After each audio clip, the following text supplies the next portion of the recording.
ভোরের আলো ফোটে নদীর ধারে। নিস্তব্ধ বাজার ধীরে জেগে ওঠে।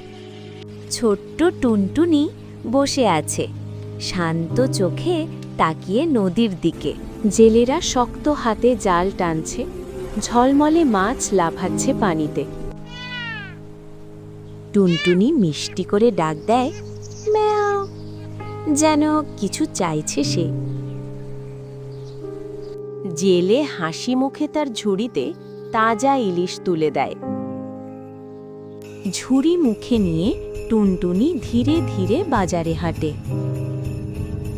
চারিদিকে কোলাহল, মাছের গন্ধ আর মানুষের ভিড়।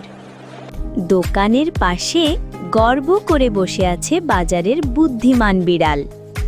মানুষ অবাক হয়ে তার ঝুড়ি থেকে মাছ কিনছে হাসি মুখে। এক ছোট ছেলে নিচু হয়ে জিজ্ঞেস করে, তুমি কেন বিক্রি করো? টুনটুনি মাথা কাত করে তাকায়, যেন গভীর কোনো মানে আছে। সন্ধ্যার আলোয় সবাই ভাগ করে নেয় ভালোবাসা আর মাছ।